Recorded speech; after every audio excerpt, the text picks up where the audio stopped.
بہرحال یاد رکھیے گا جو آپ نے سنا ہے، بہت ساری یہ جو ہے حضرت یوسف علیہ السلام کا جو بیان ہے احسن القصص اسے کہا گیا، چونکہ اس کے اندر ہماری زندگی کے یعنی نشیب و فراز، اتار چڑھاؤ، صبر، پریشانی، غم، حزن، مصیبتیں، ساری چیزیں موجود ہیں۔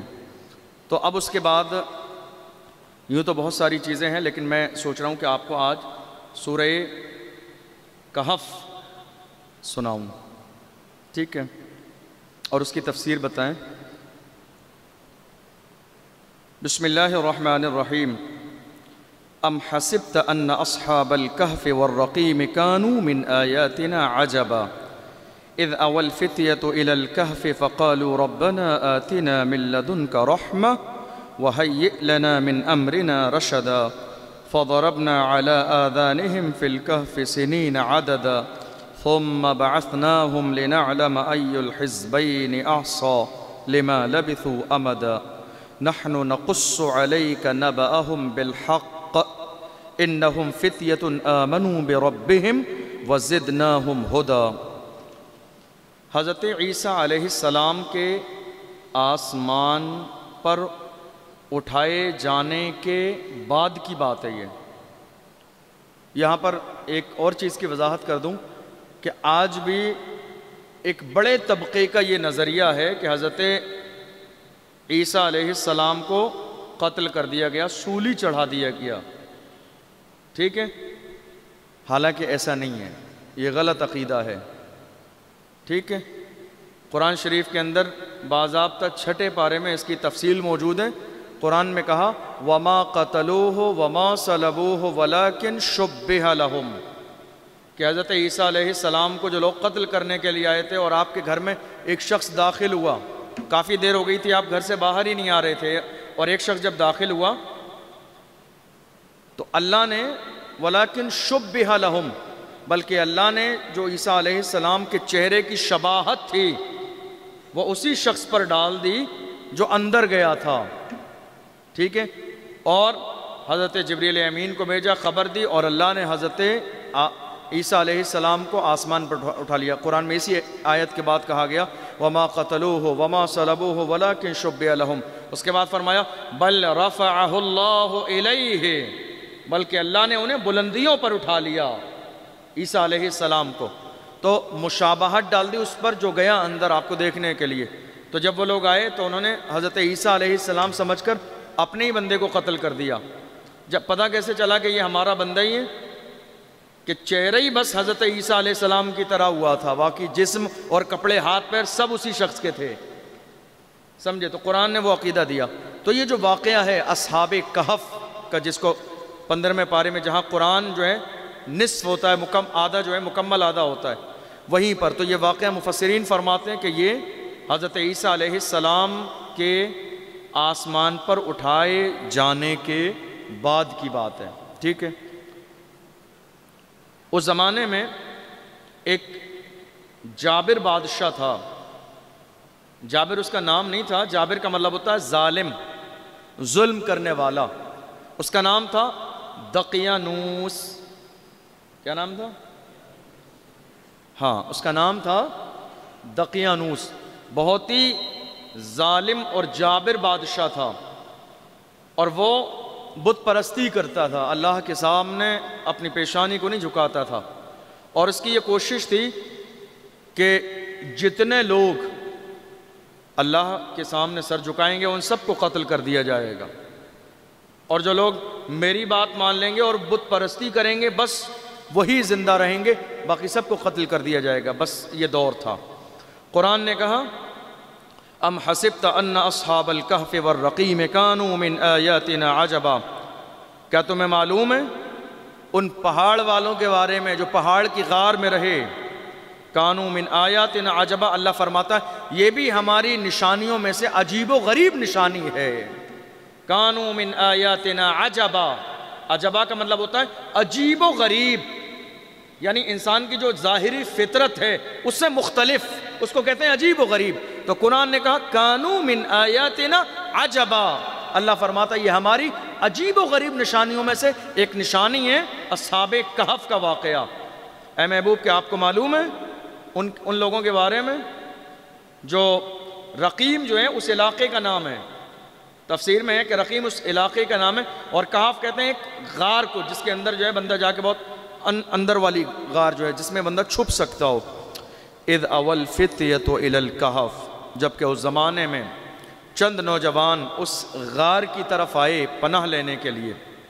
یعنی ہوا یہ کہ دقیانوس بادشاہ نے یہ اعلان کرایا کہ جو بت پرستی کرے گا بس وہ زندہ رہے گا، اور جو اللہ کی عبادت کرے گا، جو خدا کو سجدہ کرے گا، اس کو عام طور پر قتل کا اعلان کیا جاتا ہے۔ یعنی ہم نے اور آپ نے شہر بھیلواڑہ میں اتنی آسانی سے رمضان کا مہینہ پا لیا، اور ہماری تراویح اور فجر کی نماز بھی چھوٹ جا رہی ہے، ہمیں احساس نہیں۔ آپ دیکھیے یہ ان کی بات ہے کہ پورا ملک جو ہے اللہ کے جو ہے عبادت کرنے کے لیے تیار نہیں، اور یہ چند نوجوان بادشاہ وقت کے خلاف کھڑے ہو گئے، صرف کس بات کے لیے کہ ہم سجدہ کریں گے تو صرف اللہ کو، ہماری پیشانی جھکے گی تو صرف اللہ کے سامنے اور کسی کے سامنے نہیں۔ انہیں معلوم تھا کہ اگر ہم نے بغاوت میں پکڑ لیے گئے تو ہمارا انجام کیا ہے؟ بس قتل کرنا ہے۔ وہاں تاریخیں نہیں پڑھتی ہیں، تاریخ پہ تاریخ نہیں پڑتی ہے، وہاں پر بار بار کورٹ کچہری کے چکر نہیں لگائے جاتے ہیں۔ بادشاہوں کا دور تھا، آئے جب جرم ثابت ہوا فوراً،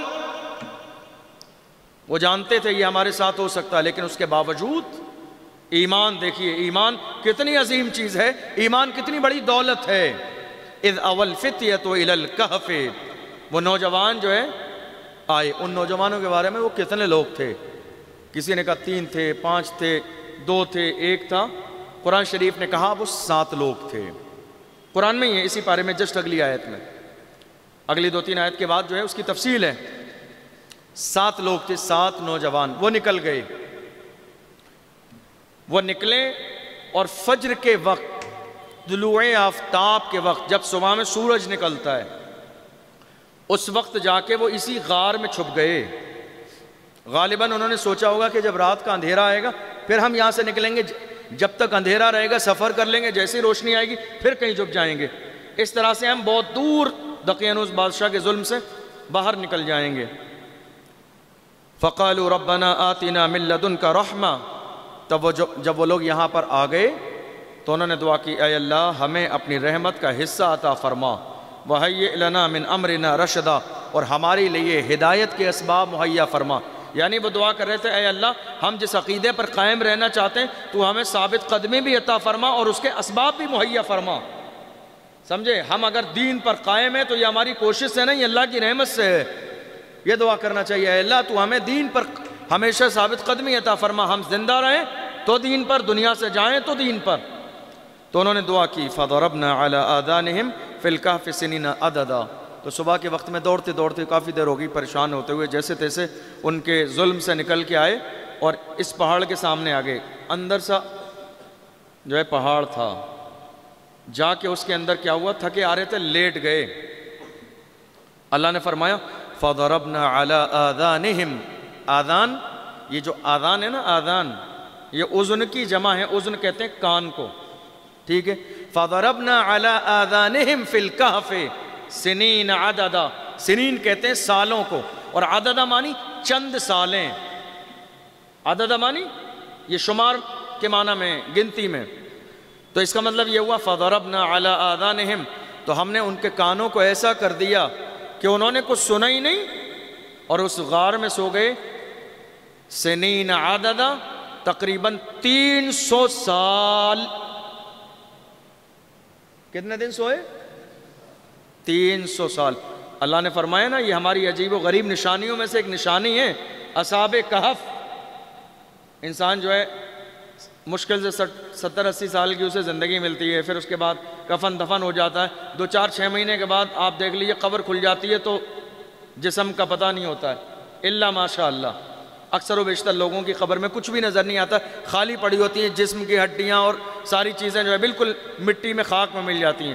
مگر اللہ کا کرم دیکھیے آپ، میرے پروردگار نے فرمایا فَضَرَبْنَا عَلَىٰ آذَانِهِمْ فِي الْكَهْفِ سِنِينَ عَدَدًا، تو ہم نے ان کے کانوں پر ایسی روک لگا دی، کچھ نہ سنا انہوں نے، اور سونے کے لیے جب لیٹے تو 300 سال سوتے رہے۔ سمجھ رہے ہیں آپ؟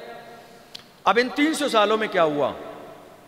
ان 300 سالوں میں ہوا یہ، دقیانوس بادشاہ کا ظلم ختم ہو گیا، وہ بھی انتقال کر گیا، دور حکومت ختم ہو گیا، اور اس کے بعد ایک مسلمان بادشاہ جس کا نام بیدروس تھا وہ آ کر اس جگہ کا مالک ہوا، بادشاہ اسلام مقرر ہوا، اسلامی نظام قائم ہوا، اسلامک جھنڈا جو ہے وہ شہر کی فصیل پر لگا دیا گیا تاکہ دور سے آنے والوں کو پتہ چل جائے کہ یہاں اسلامی حکومت قائم ہے۔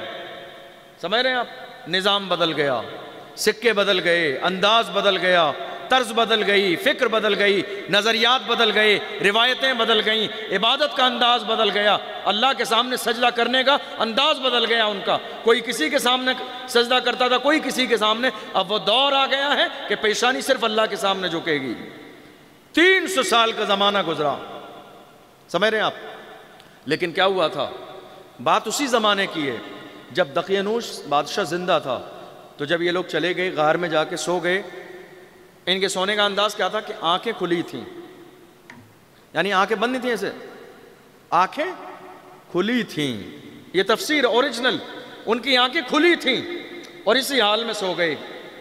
اللہ فرماتا ہے ہم نے ان کو اسی حال میں 1 سال تک سلایا، اور اس کے بعد ہم نے ان کے جسم کو دائیں اور بائیں پلٹا تاکہ ایک کروٹ پر لیٹے رہیں گے تو کہیں زمین سے مس ہونے کی وجہ سے جسم خراب نہ ہو جائے۔ قرآن اسی اگلی آیت ہے وَنُقَلِّبُهُمْ ذَاتَ الْيَمِينِ وَذَاتَ الشِّمَالِ، ہم نے ان کو پلٹا داہنی اور باہنی سائیڈ پہ تاکہ ان کا جسم خراب نہ ہو جائے۔ تو دقیانوس بادشاہ نے چند لوگ بھیجے ان کے پیچھے کہ تلاش کر کے لاؤ، مل گئے، سو رہے تھے، اللہ نے سلایا، اب اپنی مرضی سے اٹھ نہیں سکتے۔ دقیانوس بادشاہ کو خبر ملی کہ ہاں وہ نکل گئے فلاں رقیم کے علاقے میں، جا کے سو رہے ہیں اس پہاڑ کے اندر۔ تو اس نے کہا ہمارا مقصد تو یہی تھا کہ جو اللہ کو اللہ کو مانے اس کو قتل کر دیا جائے، ایک کام کرو، اس غار کے منہ پہ ایک دروازہ چن دو، ٹھیک ہے؟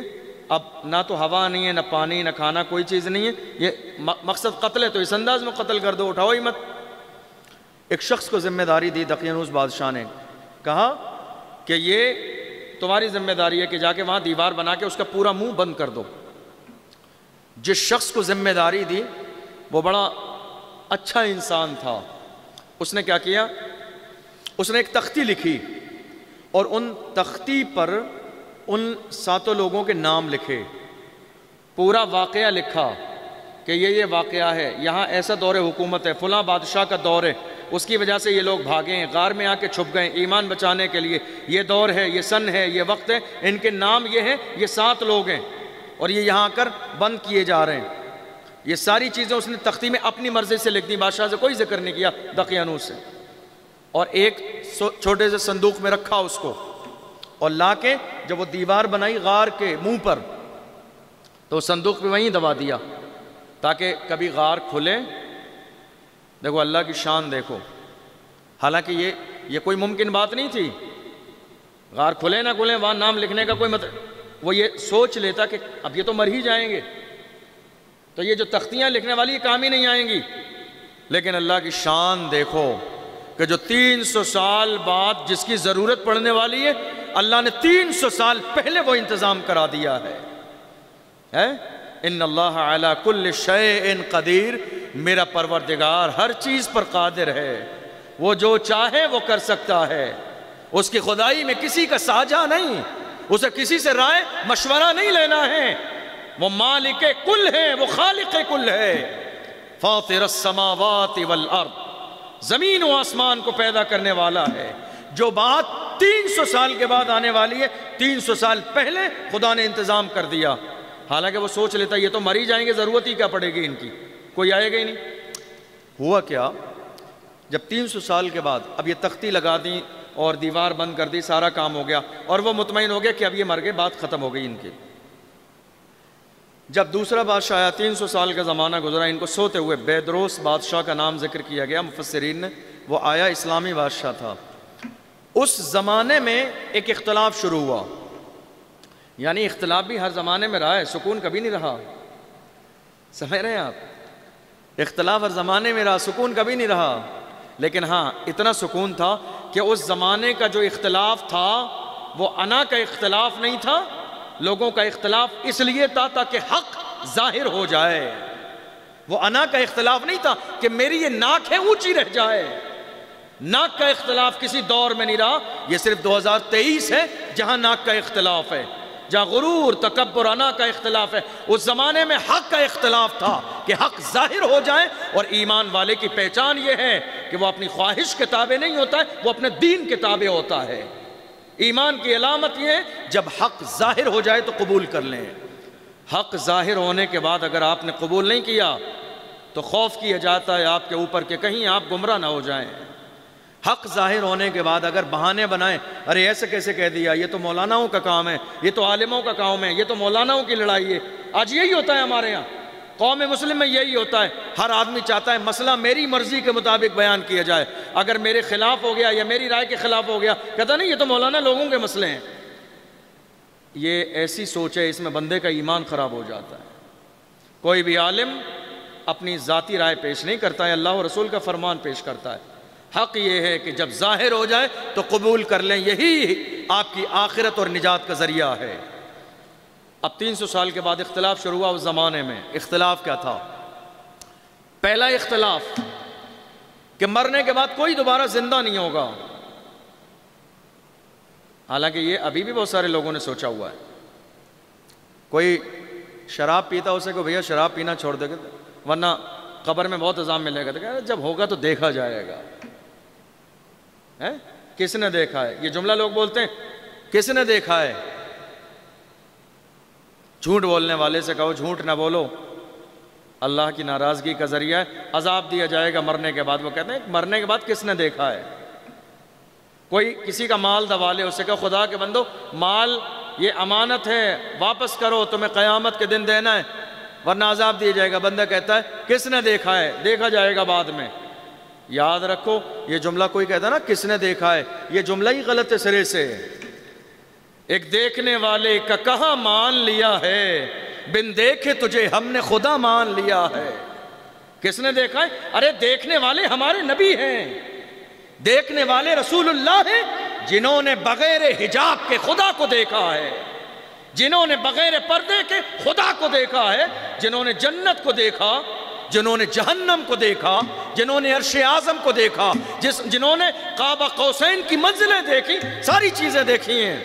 یہ نہیں کہہ سکتے آپ کس نے دیکھا ہے۔ قرآن کہتا ہے قیامت آئے گی، قرآن کہتا ہے مرنے کے بعد تمہیں دوبارہ زندہ کیا جائے گا۔ اختلاف شروع ہوا اس زمانے میں۔ کیا اختلاف تھا؟ مرنے کے بعد زندہ نہیں ہوں گے۔ مر گئے بس مٹی میں مل گئے، بات ختم ہو گئی۔ دوبارہ زندہ کیسے ہو سکتے ہیں؟ دوبارہ زندہ کیسے ہو سکتے ہیں؟ کوئی جل گیا، اس کی راکھ ہوا میں اڑ گئی، زندہ کیسے ہو سکتے ہیں؟ کسی کو شیر پھاڑ کے کھا گیا، دوبارہ زندہ کیسے ہو سکتے ہیں؟ یعنی انہوں نے محض اپنی عقل پر بھروسہ کیا کہ ہماری عقل نہیں مانتی ہے، مگر دین کی جو شروعات ہے، جہاں تمہاری عقل کا جو خیال ہے، جو تصور ہے، جب اس کی لمٹ ختم ہو جاتی ہے، وہاں سے اسلام کی ابتدا ہوتی ہے۔ اتنی بلند باتیں تمہارے چھوٹے سے دماغ میں کیسے آ سکتی ہیں کہ مرنے کے بعد دوبارہ زندہ کیسے ہوں گے؟ اور دوسری بات قیامت کے حوالے سے، دوسری بات قیامت کے حوالے سے کہ قیامت کوئی چیز نہیں ہے، نہیں آئے گی۔ اس زمانے میں زبان سے کہا گیا قیامت نہیں آئے گی، آج پریکٹیکل لوگوں کا یہ انداز ہے، اتنے غافل ہیں کہ قیامت نہیں آئے گی، اتنے غافل ہیں کہ قیامت نہیں آئے گی۔ یہ آندھی، یہ طوفان، یہ زلزلے، یہ زمینوں کا دھس جانا، یہ بیماریاں، یہ مصیبتیں، 3 سال کے کورونا کے زمانے نے دنیا کو بتا دیا بادشاہی صرف خدا کی ہے۔ تمہاری دولت کی کوئی حیثیت نہیں، تمہارے مال کی کوئی حیثیت نہیں، تمہارے نام کی کوئی حیثیت نہیں، تمہاری شان کی کوئی حیثیت نہیں، تمہارے پاور کی کوئی حیثیت نہیں۔ تم تو عام انسان ہو، کورونا میں موت ڈاکٹروں کو بھی آئی ہے جو دوسروں کا علاج کرتے ہیں۔ اللہ نے بتا دیا، خدا نے بتا دیا، شان صرف خدا کی ہے۔ 2 چیزوں میں اختلاف ہوا اس زمانے میں۔ بادشاہ بہت پریشان تھا، اب میں لوگوں کے سامنے ثابت کروں تو کیسے ثابت کروں کہ صاحب مرنے کے بعد دوبارہ زندہ بھی ہونا ہے؟ زبان سے تو یہ مان نہیں رہے۔ دیکھو غور کرنا اللہ کی رحمت پر، جو 300 سال بعد ہونے والا ہے اللہ نے اس کا انتظام 300 سال پہلے کر دیا۔ بادشاہ پریشان ہے، میں لوگوں کو کیسے کنونس کروں، مان ہی نہیں رہے۔ تنہائی میں ایک دن گیا بادشاہ، اور اس کے بعد اللہ کے سامنے اس نے اپنی پیشانی رکھی اور کہا اے اللہ میں کمزور ہوں، تو پاور والا ہے، تو مالک ہے، میں بندہ ہوں۔ اے اللہ یہ اختلافی مسئلہ بڑھتے ہی چلا جا رہا ہے، ماحول خراب ہوتے ہی چلا جا رہا ہے، پروردگار تو ظاہر کر دے، اے اللہ تو ظاہر کر دے کچھ ایسی نشانیاں تاکہ دنیا کو یقین آ جائے کہ مرنے کے بعد دوبارہ زندہ ہونا ہے اور قیامت بھی آئے گی۔ رو رو کے اس نے دعا کی، اللہ نے پہلے ہی انتظام کر دیا تھا۔ اب ہوا یہ، ادھر دعا کی، ادھر ایک شخص جنگل میں تھا بکریاں چرانے والا۔ بارش کا موسم آیا تو وہ شخص بارش سے بچنے کے لیے خود بھی اور اپنی بکریوں کو لے کے اس غار کے دروازے پہ پہنچا، اور جب اس غار کے دروازے پہ پہنچا تو اس نے کہا کہ یہ دیوار غار کے دروازے پہ ایسا لگتا ہے اندر بہت گہری غار ہے، تو بکریاں بھی ہمیشہ کھڑی ہو جایا کریں گی، میرے بھی جو ہے آندھی طوفان سے بچنے کا انتظام ہو جائے گا۔ اس نے کوشش کر کے دیوار گرا دی، اور جیسے ہی دیوار گرائی تو اس نے دیکھا 7 لوگ آرام سے لیٹے ہیں۔ حیران ہو گیا، وہ پریشان ہو گیا، سمجھے ایک دم بدحواس ہو گیا، گرتا پڑتا بھاگا کہ میں شہر میں لوگوں کو بتاؤں کہ غار کے اندر جہاں سالوں سے صدیوں سے جو ہے دیوار بند ہے، اس کے اندر لوگ موجود ہیں، پہاڑ کے اندر۔ یہ عجیب کرشمہ، یہ عجیب سی بات ہے۔ جب یہ غار کا دروازہ کھلا تو وہ سارے لوگ اٹھے، قرآن نے اس کو تفصیل سے بیان کیا ہے، سمجھے۔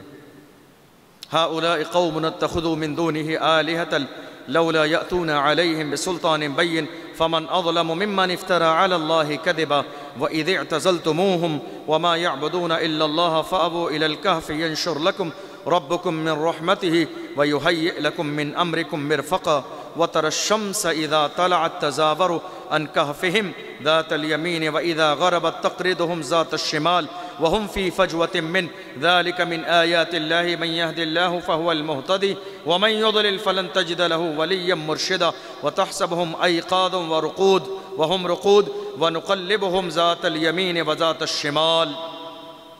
اب کیا ہوا؟ یہ لوگ بھی بیدار ہوئے، جاگ گئے، سب نے ایک دوسرے کو سلام کلام کیا، اور اس کے بعد جو ان میں 7 لوگوں میں جو ان کا بندہ ہیڈ تھا، یعنی یہ چیز ہمیشہ سے رہی ہے، یہاں سنانا، واقعہ سنانا مقصد نہیں ہے، اس سے ہمیں کیا نصیحتیں ملتی ہیں۔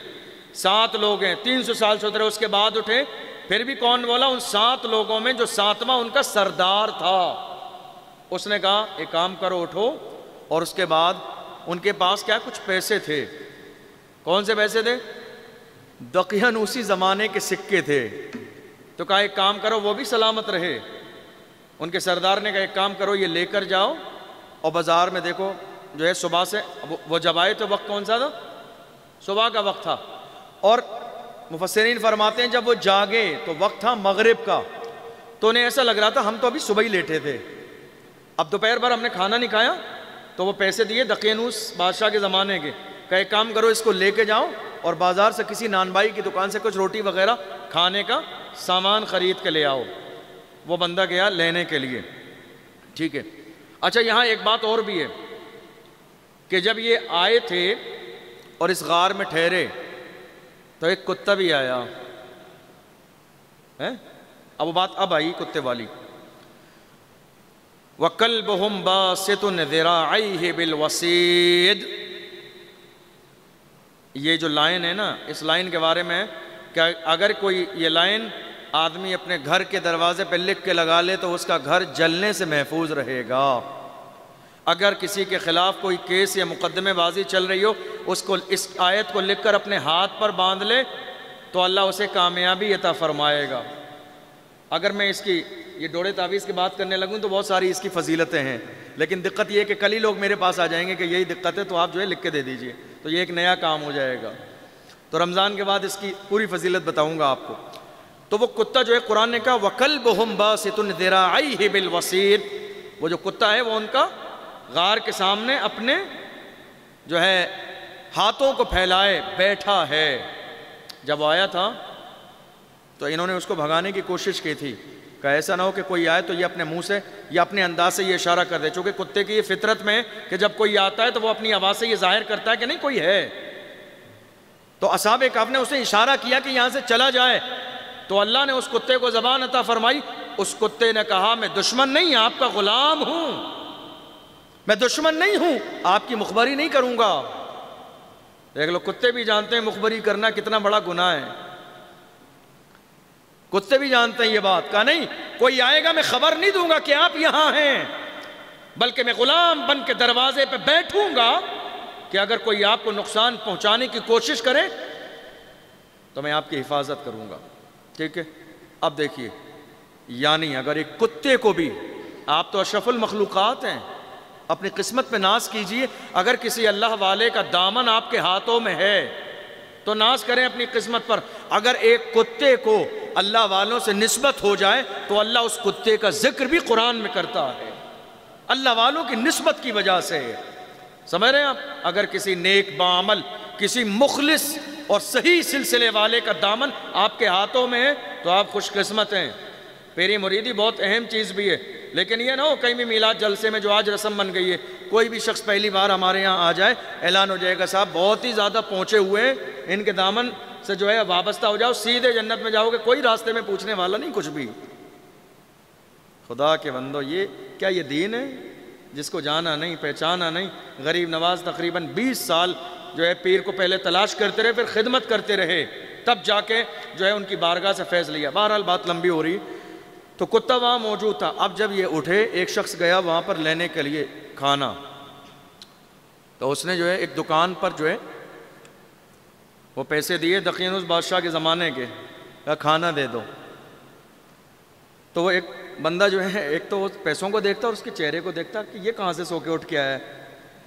300 سال پہلے یہ کرنسی بند ہو چکی ہے، 300 سال پہلے یہ کرنسی بند ہو چکی ہے، اور اسے معلوم ہی نہیں کہ 300 سال کے بعد لے کے آ رہا ہے۔ جیسے ہمارے آپ کے انداز میں کہتے ہیں نا، جب کوئی عجیب بات کرتا ہے تو کہتے ہیں کون سے زمانے میں جی رہے ہو آپ؟ بالکل سیم یہی مثال ہے، ہم کہتے ہیں نا کون سے زمانے میں جی رہے ہو، سیم وہی سچویشن تھی۔ کہا یہ 300 سال پہلے یہ سکہ چلتا تھا دقیانوس بادشاہ کے زمانے میں، کہاں سے لائے ہو؟ تو اس نے کہا کہاں سے لائے ہو؟ ابھی صبح فجر میں تو چل رہا تھا، ابھی صبح فجر میں تو چل رہا تھا، لوگ اس سے ناشتے کا سامان لے رہے تھے، اچانک مغرب تک بند ہو گیا۔ یعنی جو دقیانوس بادشاہ تھا اس نے جو ظلم کیے وہ کیے، کرنسی بھی فوراً بند کر دی، نوٹ بندی کا اعلان کر دیا۔ وہ حیران، تو اس نے کہا نہیں ایسا نہیں ہے، یہ 300 سال پہلے کی کرنسی ہے۔ کہا نہیں ایسے کیسے ہو سکتا ہے، ہم تو صبح سوئے تھے۔ بہرحال بات بحث چلتی رہی، اس نے کہا نہیں کچھ تو گڑبڑ ہے، یا تو اس نے اس زمانے کا خزانے سے سونا، یہ جو ہے پیسہ سونا چرا لیا ہے۔ دقیانوس بادشاہ کے زمانے کی کرنسی لاموالا گورنمنٹ کے پاس پرانی کرنسی ہوتی ہے موجود، تو غالباً چوری کی ہے انہوں نے۔ وہ لے کے حاکم وقت کے پاس پہنچا، کوتوال کہہ لیجئے آپ کی زبان میں، پہنچا اور کہا یہ معاملہ ہے۔ تو جب ان کی پریشانی بڑھی تو اس نے کہا نہیں ایسی بات نہیں ہے، دراصل ہم تو صبح لیٹے تھے اور دقیانوس بادشاہ ایسا معاملہ تھا، یہ تھا وہ تھا، ساری چیزیں سمجھے۔ اور جب ایک بات اور بھی ہے کہ جب وہ غار سے نکل کر گئے تھے وہ صاحب، تو انہوں نے دیکھا ارے اسلامی جھنڈا نظر آ رہا ہے، ارے کیا وہ کلمہ پڑھ کے مسلمان ہو گیا کیا دقیانوس؟ اذان ہو رہی ہے، نماز کا ماحول ہے، سارا ماحول تبدیل ہوا ہے۔ خیر وہ اس نے ساری بات بتائی، کہا نہیں ہمارے اور بھی ساتھی ہیں اور وہ قریب میں ایک غار میں چھپے ہوئے تھے اور وہاں پر ہم سوتے رہے۔ جب تحقیق کی گئی تو پتہ چلا کہ 300 سال پہلے کا دور تھا، 300 سال کے بعد یہ جا گئے ہیں۔ وہ سارے لوگ حاکم وقت، بڑی تعداد میں لوگ وہاں پہنچے، اور وہ لوگ پہنچے اور پہنچنے کے بعد میں انہوں نے دیکھا تو وہ سارے لوگ وہاں موجود تھے۔ ان لوگوں کو لگا کہ غالباً ہمارا ساتھی پکڑا گیا، ہمارا ساتھی کیا ہے پکڑا گیا، اور جو لوگ ہیں وہ ہمیں بھی پکڑنے کے لیے آ رہے ہیں۔ تو ان لوگوں نے فوراً جو ہے اپنے نیت باندھی اور اللہ کی عبادت میں لگ گئے کہ اب جو ہونا ہے وہ ہونا ہے۔ اب وہ سارے لوگ آئے، سب نے اپنے ماتھے کی نگاہوں سے دیکھا، اس کے بعد وہیں ایک صندوق تھا، دیکھو اللہ کی رحمت، 300 سال پہلے جس کی ضرورت 300 سال بعد پڑھنے والی تھی، 300 سال پہلے اللہ کا کرم دیکھو وہ لکھوا دیا گیا، جب اس کو کھولا گیا صندوق کو اور اس کے اندر سے وہ تختی نکالی گئی تو ان 7 لوگوں کے نام لکھے تھے، پورا واقعہ لکھا تھا، وہ کب بھاگے، کس دن بھاگے، کیسے بھاگے، دقیانوس نے ان کے لیے کیا کہا، یہ ساری تفصیلات وہاں سارے لوگوں کو پڑھ کے سنائی گئی۔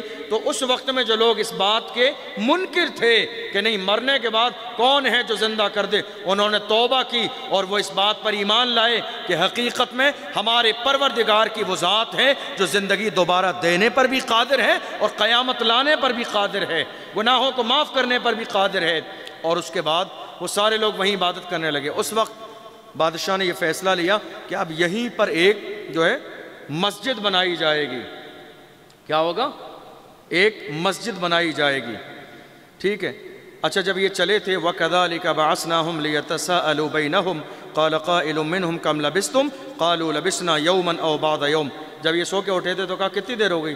کہا 1 دن ہو گیا، سوتے سوتے صبح سے شام تک سوتے۔ کہیں گے نہیں پورا دن بھی نہیں ہوا ہے، ابھی تھوڑا سا وقت ہوا ہے۔ قالوا ربكم اعلم بما لستم، خدا ہی جانتا ہے کتنی دیر سوئے۔ فبعثوا احدكم بورقكم هذه الى المدينه فلينظر ايها ازكى طعاما فلياتكم برزق منه۔ تو ان کے ساتھی نہیں کہا تھا، یہ جو قرآن شریف جہاں نصف ہوتا ہے نا اور ایک بڑا سا لفظ ہے وَلْيَتَلَطَّفْ، ہے نہیں ہے؟ اتنا گھور کے دیکھ رہے ہو، میرے کو ڈرا رہے ہو آپ۔ قرآن شریف میں یہ لفظ ہے نا 15ویں پارے میں وَلْيَتَلَطَّفْ، جہاں قرآن نصف ہوتا ہے آدھا ہوتا ہے۔ تو یہ اس جملے کا مطلب جانتے ہو آپ؟ جب ایک شخص کو ان کے سردار نے اسی غار میں سے بھیجا کھانا لینے کے لیے تو کہا تھا تم جاؤ وَلْيَتَلَطَّفْ، مگر نرمی سے بات کرنا، کیا معلوم ہے؟ لوگوں سے نرمی سے پیش آنا، وَلَا يُشْعِرَنَّ بِكُمْ أَحَدًا، اور کسی کو ظاہر نہ کرنا، کسی کو بتانا نہیں کہ تم کون ہو۔ اور اس کے بعد میں نے یہ پوری تفصیل جو ہے آپ کو سنا ہی دی۔ تو اب کیا ہوا؟ اس کے بارے میں قرآن نے کیا کہا؟ قرآن نے کہا کہ اے لوگو، جب تمہیں کبھی ایسا موقع ہو کہ وہاں جانے کی نوبت آئے، خبردار اس غار کے اندر نہ جانا۔ کیا کرنا؟ غار کے اندر نہ جانا۔ اس لیے نہ جانا چونکہ اللہ فرماتا ہے کہ ہم نے ان لوگوں کو اتنی ہیبت عطا فرمائی ہے کہ اگر کوئی چلا جائے گا تو اس کے حواس باختہ ہو جائیں گے، سمجھے؟ حضرت امیر معاویہ رضی اللہ عنہ جب روم پر جو ہے غالباً چڑھائی کا دور تھا، اس زمانے کی بات ہے یہ کہ آپ سفر میں تھے اور اس علاقے سے گزرے، اصحاب کہف کے پاس سے، تو آپ کا یہ خیال تھا کہ اندر جا کے دیکھا جائے اس غار میں۔ تو حضور کے ایک دوسرے جانثار تھے، فرمایا نہیں، قرآن میں بھی منع کیا گیا اور رسول اللہ صلی اللہ علیہ وسلم نے بھی منع فرمایا کہ جب وہاں سے گزرو تو گزر جانا، اندر نہ جانا۔ اور کچھ لوگوں کے بارے میں مفسرین فرماتے ہیں کہ کچھ لوگوں نے بات نہ مانی اور وہ اندر چلے گئے تو وہ سب کے سب جل گئے، سمجھے؟ تو اسی جگہ پر جو ہے مسجد بنائی گئی۔ تو اللہ تعالیٰ فرماتا ہے کہ ہم نے اس کتے کے بارے میں فرمایا گیا کہ یہ کتا جو ہے نسبت کی بنیاد پر جنت میں جائے گا۔ قرآن میں اس کتے کا ذکر بھی فرمایا گیا اور یہ بھی فرمایا گیا کہ یہ کتا جو ہے جنت میں جائے گا۔ اب اس واقعے کے اندر ہم نے کتنی ساری چیزیں، پہلی چیز حق کے لیے کھڑے ہو جانا، اس کا اگر ہم نتیجہ نکالیں، پہلی چیز حق کے لیے کھڑے ہو جانا، دوسری چیز ایمان کی سلامتی کے لیے جان پر بھی بن جائے پھر بھی صبر کرنا، تیسری بات سچ بولنا، جھوٹ سے پرہیز کرنا، چوتھی بات اللہ کی ذات پر مکمل یقین کرنا کہ وہ جس طرح زندگی دینے پر قادر ہے ویسے ہی وہ موت دینے پر بھی قادر ہے۔ جانتے ہو آپ حضرت اسرائیل علیہ السلام کو جب ذمہ داری دی تھی روح نکالنے کی تو انہوں نے کہا تھا مولا تو مجھے ذمہ داری دے رہا ہے لیکن جو ہے نا لوگ جو ہے جب روح کسی کی نکلے گی تو بڑا غصہ کریں گے، تو اللہ نے فرمایا ایسا بہانہ نہیں ہو جائے گا کہ تمہیں کوئی کچھ نہیں کہے گا۔ انتقال کرنے والا شخص ہم کیا کہتے ہیں؟ کورونا کی وجہ سے مر گیا۔ کورونا کی وجہ سے کوئی نہیں مرتا، یہ ایک سبب ہے، زندگی اور موت دینے والی ذات خدا کی ہے۔